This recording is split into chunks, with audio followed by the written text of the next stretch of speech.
Hello, and welcome to Lemieux Reviews, where we bring you the stories you may not yet have heard of.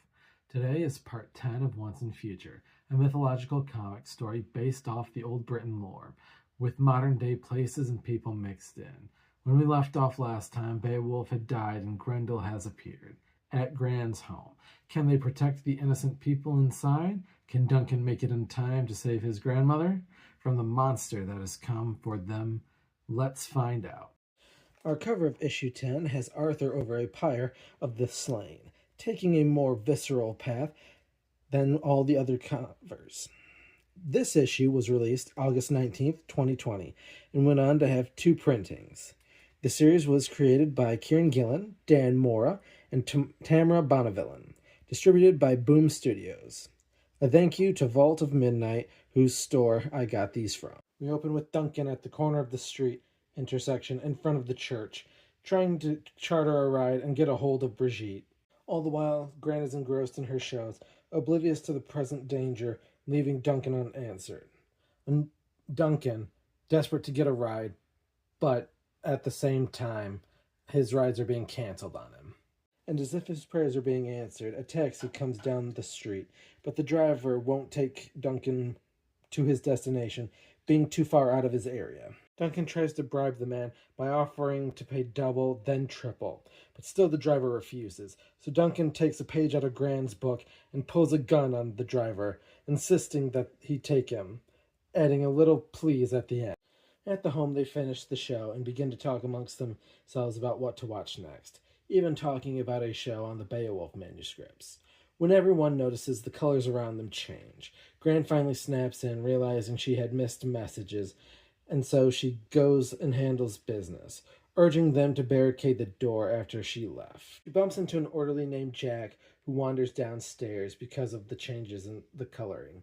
Bridget makes an offhanded joke trying to find out if Jack has any armaments. Unfortunately for her, he isn't, and now trying to make her way to the kitchen. Jack keeps questioning her as she tries to convince him she isn't up to anything nefarious, even managing to get him to let her into the kitchen, lying about missing dinner. Only for right at that moment, the doorbell starts to incessantly ring, and the door bursts inwards with a tremendous force.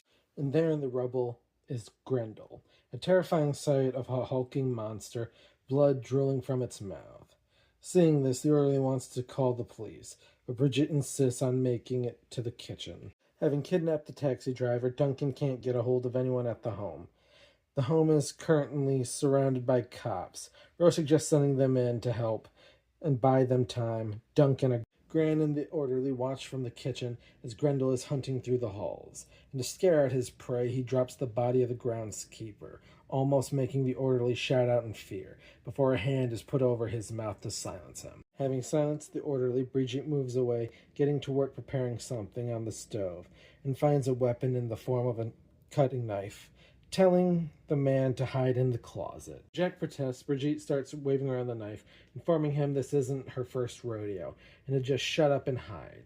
And she walks out looking to find and confront Grendel. Gran finds Grendel about to make its way up the stairs till she gets its attention, and in succeeding in doing so, learns who the monster is. And with its attention on her, that is when the chase begins.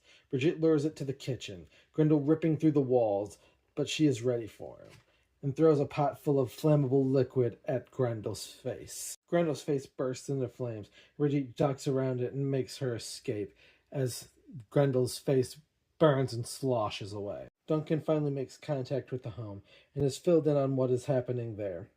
Brigitte makes her way to the room, Grendel hot on her heels, slamming its way down the halls, enraged from its wounds. Gran pushes the flimsy barricade out of the way, then urges everyone to push up against the door to keep Grendel out. Grendel starts toying with them, putting one finger against the door, mocking them that he will get in there. Gran asking the man next to her how the Beowulf story goes and how Grendel dies. At that moment, Grendel's hand rips through the door. Everyone is sent scattering. Panic ensues. Everyone scrambling to get away. Grendel focusing on Gran. And so we get the cameo from the characters from the movie Hot Fuzz. In this comic, playing the part of cops rescuing Gran from Grendel. Though Grendel lunges at the cops, the main guy freezes up in terror of what he sees. And in that moment of hesitation, Grendel has another victim. Grendel's head comes down on half of his body, ripping it clean in two. The other two cops open fire.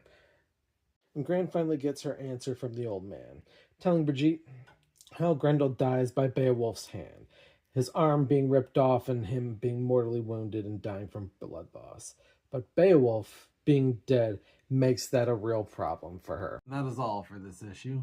We got a fun cameo from the movie Hot Fuzz, and a creature of myth and legend hunting our characters through the halls of their very home.